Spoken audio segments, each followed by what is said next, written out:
미국의 철학자 스펜서는 적자 생존이라는 현상을 처음으로 주창했습니다.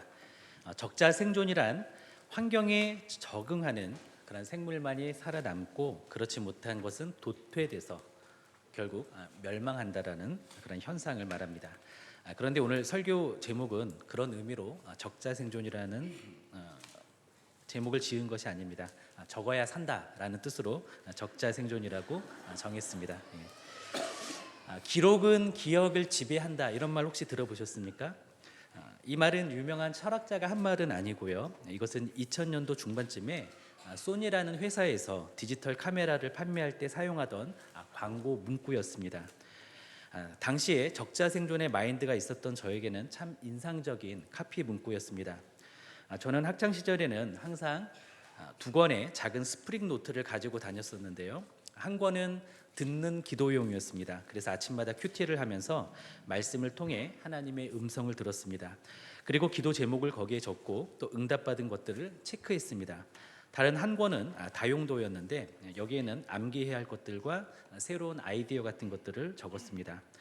저는 만약에 집에 불이 나면은 다른 물건들은 두고 나와도 그동안의 노트들만큼은 위험을 무릅쓰고 나서도 챙겨 나올 것입니다. 이 노트들은 저에게 아주 중요한 것이기 때문에 그렇죠. 이 노트에는 하나님과 저와의 추억이 있고 제 인생의 기억들이 있습니다. 저는 지금도 제가 교만해졌다라고 느낄 때, 또 영적으로 다운이 될 때 이 노트들을 들추어 봅니다. 그러면 저는 다시 낮아질 수 있고 다시 회복될 수 있습니다. 감사하다는 thank와 감사하다라는 thank는 생각하다는 think에서 유래되었습니다. 생각하고 기억해야 감사할 수 있기 때문이죠. 오늘 말씀도 우리에게 이것에 대해서 말씀을 해주시고 있습니다. 함께 살펴보겠습니다. 첫째로 광야 훈련의 목적은 죄송합니다.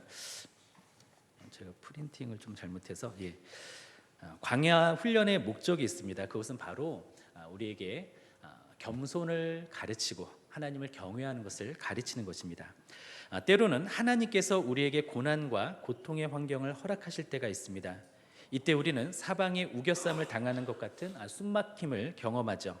그때 우리는 뚫린 곳은 하늘뿐이어서 하나님께 기도하게 됩니다. 이때 우리는 인내를 배웁니다. 그리고 간절함을 배웁니다. 그리고 하나님만을 바라보게 됩니다. 그리고 고난이 곧 은혜임을 고난을 지나가면서 깨닫게 되는 것이죠. 이윽고 사라질 것 같지 않았던 고통은 끝나고 고난의 터널을 나와 하나님께서 예비하신 축복을 누리게 됩니다. 이스라엘 백성은 40년간 광야 생활을 했습니다. 그것은 고되고 힘든 여정이었습니다. 그런데 거기에는 이유가 있었습니다. 광야에서 배울 것이 있었던 것이죠. 배워야 하나님의 축복을 누릴 수 있기 때문에 하나님께서는 광야 생활을 허락하셨습니다.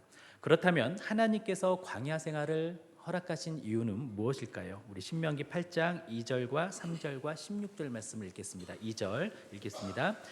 내 하나님 여호와께서 이 40년 동안에 내게 광야길을 걷게 하신 것을 기억하라.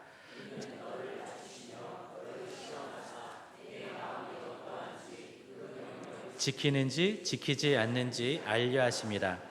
너를 낮추시며 너를 줄이게 하시며 또 너를 알지 못하며 내 조상들도 알지 못하던 만나를 내게 먹이신 것은 사람이 떡으로만 사는 것이 아니요 여호와의 입에서 나오는 모든 말씀으로 사는 줄을 내가 알게 하려 하심이라. 16절입니다. 내 조상들도 알지 못하던 만나를 광야에서 내게 먹이셨나니 이는 다 너를 낮추시며 너를 시험하사 마침내 내게 복을 주려 하심이었느니라. 아멘. 광야 생활을 허락하신 첫 번째 목적은 바로 겸손케 하시기 위함이었습니다. 광야에서 이스라엘 백성들은 할 수 있는 것이 아무것도 없었죠. 농사를 지을 수도 없습니다. 사냥을 해서 다른 사람들이 먹을 만큼 그런 음식을 구할 수도 없습니다. 우물을 파서 물을 구할 수도 없었습니다. 이스라엘은 광야에서 또 미래를 준비할 수가 없었습니다. 그들은 천막 생활을 하면서 하나님께서 인도하실 때마다 천막을 쳤다 폈다 걷었다를 하면서 이동할 수밖에 없었습니다. 그들이 광야에서 할 수 있는 일은 스스로 할 수 있는 일이 없다. 바로 이것을 인정하면서 겸손히 하나님을 의지하는 것뿐이었습니다. 하나님은 광야에서 이스라엘 사람들을 낮에는 구름 기둥으로 인도해 주셨습니다. 그리고 밤에는 불 기둥으로 인도하셨습니다. 하늘에서 만나를 내려 주심으로 그들을 또 먹여 주셨습니다. 반석에서 물을 솟게 하심으로 또 마시게 하셨습니다. 40년 동안 의복이 헤어지지 않았고 발이 부르트지 않았습니다. 거칠고 사나운 종족들이 그들을 위협해 왔을 때 하나님께서 전쟁에서 이기게 하셨습니다. 이스라엘은 광야 학교에서 하나님을 경외하는 것과 겸손을 배웠습니다. 그리고 광야를 허락하신 두 번째 이유는 순종과 믿음을 가르치기 위함이었습니다. 하나님은 광야에서 이스라엘 백성들에게 순종을 가르치기 위해 시험 문제를 내셨습니다. 이스라엘 백성들은 광야에서 여러 가지 상황들을 만났습니다. 그리고 여러 가지 경험들을 하면서 그들이 믿어야 할 것은 자신도 다른 사람도 주변 환경도 아니라는 것을 배웠습니다. 그들이 믿을 분은 하나님 한 분뿐이라는 사실을 그들은 배웠습니다. 그리고 광야에서 만나는 모든 시험 문제의 정답은 바로 순종이라는 것을 알게 되었습니다. 그렇게 그들은 광야 학교에서 믿음과 순종을 배웠던 것이죠. 또한 광야를 허락하신 세 번째 이유는 마침내 복을 주시기 위해서입니다. 하나님께서 광야를 허락하신 이유는 마침내 복을 주시기 위함이었습니다. 광야에서 겸손을 가르친 것도 믿음과 순종을 가르치신 것도 하나님의 축복을 받아들일 그릇으로 만드시기 위함이었습니다. 하나님께서는 그 후에 축복하시는 것이죠. 믿음과 겸손과 순종이 없는 상태에서 축복을 받으면 그것은 축복이 아니라 저주가 됩니다. 축복이 교만의 근거가 되죠. 축복이 자기 과시의 근거가 됩니다. 축복이 권력 행사의 근거가 되기 때문에 그렇습니다. 그래서 하나님은 축복이 되게 하시기 위해서 광야의 훈련을 허락하시는 것입니다. 혹시 이 자리에 계신 분들 가운데 광야의 길을 걷고 계신 분들이 계십니까? 그 광야에서 반드시 배워야 할 것을 배우시기 바랍니다. 겸손과 믿음과 순종을 배우기를 원합니다. 그리고 하나님께서는 마침내 우리에게 축복을 해 주실 것입니다. 주님께서 그것을 주시기 위해서 오늘의 광야를 허락하신다라는 것을 믿고 하나님께 감사하면서 인내하시기 바랍니다. 둘째로 축복을 받은 후에 먹튀하지 말라라는 것입니다. 날씨가 추워지는 요즘에 붕어빵이나 호떡, 노점 상인을 상대로 먹고 튀는 사례가 늘었다고 합니다. 예컨대 1만 원어치를 먹고 나서 100원을 계좌이체를 합니다. 그러면서 먹튀를 하는 경우가 많다고 합니다. 상인들이 장사를 하느라 바빠서 일일이 입금 내역을 확인할 수 없는 그런 점을 노리는 얌체형 먹튀이죠. 먹튀는 먹고 튀는 겁니다. 그런데 우리가 은혜를 받고 감사하지 않는 모습이 딱 그런 것 같습니다. 우리는 하나님께 은혜를 받고도 립서비스 차원에서 감사를 하거나 아예 입을 싹 닫는 붕어빵 먹튀, 감사 먹튀를 하고 있지는 않은지 우리 자신의 모습을 이 아침에 함께 돌아보기를 원합니다. 그리고 사람은 참 천재인데 특히나 망각의 천재인 것 같습니다. 특히나 은혜에 대해서는 그 천재성이 가장 잘 발휘되는 것 같습니다. 은혜를 잊는 데 걸리는 시간은 배달의 민족보다 빠른 것 같습니다. 3분 카레보다 더 빠른 것 같습니다. 또 우리는 은혜는 돌에 새기고 원수는 물에 새겨야 되죠. 그런데 반대로 삽니다. 원수는 돌에 새기고 은혜는 물에 새깁니다. 원수는 자다가도 깨서 씩씩거리면서 묵상하다가 곱씹죠. 그런데 은혜에 대해서는 되새김이 없는 경우가 많습니다. 은혜로 재기하고 은혜로 건강해지고 은혜로 가정이 회복되고 은혜로 안정을 되찾았는데 내가 노력해서 다시 일어섰고 내가 관리해서 건강해졌고 내가 노력해서 가정이 회복되었고 때가 돼서 안정을 되찾았다고 생각을 합니다. 이 얼마나 교만하고 어리석고 뻔뻔함입니까? 한번 말씀을 볼까요? 신명기 8장 17절에서 18절 상반절까지 함께 보시겠습니다. 8장 17절입니다. 그러나 내가 마음에 이르기를 내 능력과 내 손의 힘으로 내가 이 재물을 얻었다 말할 것이라. 내 하나님 여호와를 기억하라. 그가 내게 재물을 얻을 능력을 주셨음이라. 아멘. 모든 선한 것은 하나님께서 하신 일입니다. 그런데 우리는 하나님의 은혜로 된 것을 가지고 내 능력과 내 손의 힘으로 내가 이 재물을 얻었다 자랑하게 바쁘죠. 썩은 생선보다 더 부패하고 냄새가 나는 것이 바로 사람의 마음입니다. 여름 날씨보다 더 변화무쌍하고 고양이보다 변덕스러운 것이 사람의 마음입니다. 사람의 마음은 배고플 때 다르고 또 배부를 때 다릅니다. 화장실에 들어갈 때가 다르고 화장실에서 나올 때가 또 다릅니다. 우리들은 가진 것이 없었을 때에는 겸손했는데 없던 것이 생기면 교만해집니다.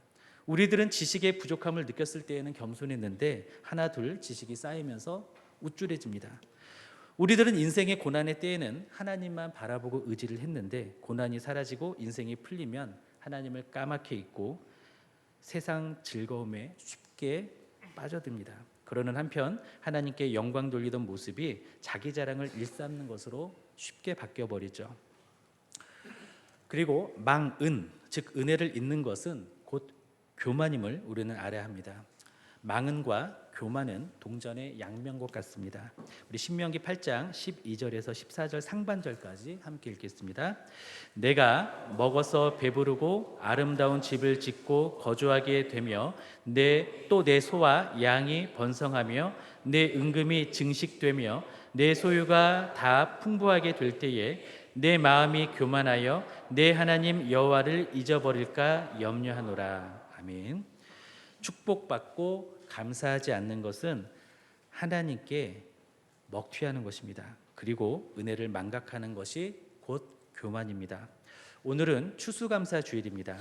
은혜를 자기 공으로 돌렸던 교만은 회개하기를 원합니다. 그리고 잊었던 감사, 놓쳤던 감사, 먹튀했던 감사를 모두 표현하는 그런 시간이 되면 좋겠습니다. 세 번째로, 감사가 사라지면 망합니다. 요즘에는 스불제라는 말을 많이 사용하는 것 같습니다. 스스로 불러온 재앙이라는 말이라고 합니다. 감사가 사라지는 것은 스불제의 시작입니다. 감사를 잊는 것은 스스로 재앙을 부르는 것입니다. 감사가 사라졌다라는 것은 은혜를 잊었다라는 것이죠. 은혜를 잊으면 은혜를 베푸신 하나님을 잊습니다. 하나님을 잊으면 교만해지고 교만해지면 망하죠. 우리 신명기 8장 19절 말씀을 함께 읽겠습니다. 8장 19절입니다. 내가 만일 내 하나님 여호와를 잊어버리고 다른 신들을 따라 그들을 섬기며 그들에게 절하면 내가 너희에게 증거하노니 너희가 반드시 멸망할 것이라. 아멘. 우리는 2023년을 시작해서 지금까지 감기 깨기 캠페인을 하는 중에 있죠. 기도를 계속하고 기도에 감사함으로 깨어 있으라. 이것을 실천하기 위해서 우리는 날마다 알람을 맞춰놓고 매일 정해진 시간에 단 1분씩이라도 그 시간만큼은 감사 기도를 해오고 있습니다. 왜 이런 캠페인을 계획하고 시작을 했겠습니까? 2023년에는 많은 고난과 어려움이 있을 것을 하나님께서 예고하셨기 때문입니다. 고난과 어려움을 돌파하는 비결은 무엇일까요? 고난을 돌파하려면 참기만 해서는 안 됩니다. 기도만 해서는 안 됩니다. 고난이 연단인지 징계인지 알아야 되죠. 고난을 허락하신 하나님의 의도를 알아야 하고 고난 중에도 하나님께 영광을 돌려야 합니다. 그러기 위해서는 영적인 통찰력이 필요합니다. 그래서 감사함으로 기도하고 깨어서 기도하는 감기 깨기 캠페인을 했던 것입니다. 한편 스불제는 생각보다 많이 일어납니다. 부도가 나서 집에 차압딱지가 붙고 소송에 걸려 재판을 받고 그렇게 인생의 궁지와 공경 속에서 주님을 간절히 찾고 부르짖다가 그래서 하나님을 경험하고 공고한 삶에서 벗어났고 그래서 사업과 가정도 회복이 되었는데 여유가 생기자 감사가 사라지고 기도가 사라지고 골프 치고 여행 다니느라 예배를 한두 번 빠뜨리기 시작합니다. 그러다가 다시 세상으로 돌아가시는 분들이 많습니다. 난치병에 걸려 시한부 선고를 받았다가 은혜로 병고침을 받아서 감사가 넘쳤었는데 건강해지니까 감사가 시들해지더니 이전에 즐기던 술, 담배와 세상 유흥에 다시 빠져 이전보다 건강이 더 악화되는 경우도 많습니다. 그리고 죽음의 문턱에 이르러서야 자신의 어리석음을 후회하고 회개하는 가운데 임종을 맞이하시는 분들도 있습니다. 갚을 수 없을 정도의 빚과 신용 불량 등으로 자살까지 생각할 정도였는데 하나님의 은혜로 모든 것을 기적적으로 회복한 그런 은혜를 경험한 분들이 한국에 많죠. 그래서 하나님의 은혜에 감사하며 주님께 영광 돌리는 것을 인생의 목적으로 삼게 되었습니다. 그런데 어엿한 중산층이 되자 봉선화가 되고 마는 것입니다. 봉선화의 꽃말이 바로 touch me not입니다. 나를 건드리지 마세요라는 뜻이죠. 하나님의 은혜를 경험했지만 그렇게 썬데이 크리스찬으로 뒷걸음질을 치고 안주하는 분들이 많습니다. 감사하는 만큼 축복의 문은 열리는데, 그래서 감사함으로 그 문을 열었다면 계속 열어두어야 하는데 우리는 어리석게도 감사를 지속하지 않습니다. 감사의 때를 놓치고 감사를 잊으며 감사 없는 자신의 모습에서 어떠한 위기의식도 가지지 않는 그런 모습이, 그러한 경우가 얼마나 많습니까? 그것은 스불제입니다. 스스로 불러오는 재앙입니다. 축복의 문은 그렇게 닫히고 재앙의 문은 그렇게 열리게 되는 것입니다. 제발 기도를 계속하시고 감사함으로 깨어 있으시기 바랍니다. 오늘 새벽에 유튜브에서 은혜라는 찬양을 듣다가, 우리가 아까 예배 시작하면서 불렀었죠. 은혜라는 찬양을 듣다가 그 아래에 달려있는 댓글들을 좀 읽어보았습니다. 몇 개를 소개하겠습니다. 구순을 바라보는 친정 어머니가 중환자실에 입원한 지 2달이 다 되어갑니다. 폐혈증부터 혈압도 잡히지 않았고 염증 수치가 너무 높아 임종을 염두에 두기도 했습니다. 2달여 동안의 입원 과정에서 7남매 중 주님을 영접하지 않은 동생 2명이 영접하는 기적이 일어났고, 불교 신자였던 엄마도 딸이 기도하며 아멘 하라는 말을 하면 고개를 끄덕이십니다. 날마다 저녁 9시 반 형제 자매가 합심하여 기도하는 시간을 가지고 있어요. 회복의 속도가 느리고 그때가 언제인지 알 수 없는 상황이지만 하나님이 정하신 때에 회복되리라 굳게 믿고 있습니다. 매일 정한 시간에 이 찬양을 틀어놓고 숨죽여 울며 기도합니다. 숨쉬고 호흡하고 눈 맞추고 웃고 이야기 나누었던 평범한 일상이 얼마나 은혜였는지 모르고 살았습니다. 그런 은혜로운 일상으로 어머니가 돌아오시기를 기도하며 또 은혜를 받습니다. 다른 댓글입니다. 잘생긴 우리 아들 24살, 자폐성 청년인데 이 찬양을 날마다 하루 몇 번씩 듣습니다. 그리고 계속 춤을 추네요. 가사의 뜻을 이해할 수 없는 지적 상태입니다.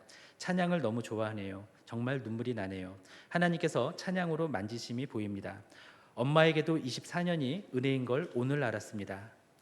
24년 동안 저의 인생은 안 보이고 오직 하나님과 아들의 장애만 보였던 것도 귀한 은혜였습니다.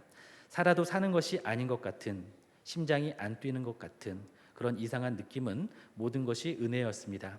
영적 시련은 은혜였습니다. 귀한 아들을 이 땅에 보내주신 아버지 하나님 은혜에 감사합니다. 다른 댓글입니다. 6학년 학생입니다. 지금까지 수많은 죄를 지어왔고 오늘도 많은 죄를 지었습니다. 하나님께서 우리를 구원하여 주시고 은혜로 보살펴 주신 거에 너무 감사합니다. 하나님 평생 저와 함께 해 주십시오. 아멘. 다른 댓글입니다. 애들 아빠가 코로나로 천국에 갔습니다. 가시기 전에 밤낮으로 은혜 찬양을 듣곤 했습니다. 지금은 제가 밤낮으로 은혜 찬양을 듣습니다. 마음의 위로도 되고 은혜로운 찬양입니다. 다른 댓글입니다. 아프니까 정말 모든 게 은혜라고 깨닫게 되네요. 2발로 서 있고 숨 쉴 수 있는 조차까지도 모든 것을 할 수 있는 능력의 하나님, 저를 꼭 치료해 주실 것을 믿습니다. 감사합니다. 아멘. 댓글이 4,600개가량 달려 있었는데 제가 한 300여 개의 댓글을 읽어보았습니다. 그런데 대부분 고난 가운데 있는 분들이 댓글을 달았습니다. 무탈한 분들의 댓글은 잘 보이지 않았습니다. 또 현세에서 누릴 수 있는 축복을 누리고 있는 분들의 댓글은 거의 찾아볼 수가 없었습니다. 참 아이러니하죠. 고난 중에 있는 분들은 깊은 감사를 드리는데 감사할 것이 많은 사람일수록 감사는 건조했습니다. 축복을 누리고 있기에 반드시 감사를 드려야 할 분들은 전무하다시피 했습니다. 그래서 마치 하나님의 축복이 도둑맞은 그런 기분이 들었습니다. 추수감사절인 오늘은 우리는 하나님께 은혜의 눈뜨기를 원합니다. 그리고 제발 은혜를 깨닫고 기억하고 감사하기를 원합니다. 우리는 머리가 나쁩니다. 그러니 제발 은혜를 기록하기를 원합니다. 적고 또 적으시기 바랍니다. 그래서 잊지 않고 감사하시기를 바랍니다. 또한 비교해서 나오는 감사나 조건적인 감사가 아니라 진정한 감사를 드리기를 원합니다. 자신을 선물로 주셔서 우리에게 아빠가 되어주신 하나님께 감사드리기를 원합니다. 아들 예수님을 내어주시기까지 우리를 사랑하시는 하나님께 감사하기를 원합니다. 최고의 선물인 성령님을 주신 우리 주 예수님께 감사드리기를 원합니다. 위로와 능력과 사랑과 소망의 영으로 우리 안에 내주하신 성령 하나님께 감사드리기를 원합니다. 바라기에 우리 모두는 고난 중에서는 겸손과 순종을 배우고 고난은 하나님의 마침내 축복하시기 위해 주시는 사랑과 배려라는 것을 확신하기를 바랍니다. 또한 받은 은혜를 항상 기억하면서 감사하는 우리 모두가 되시기를 예수님의 이름으로 축원드립니다.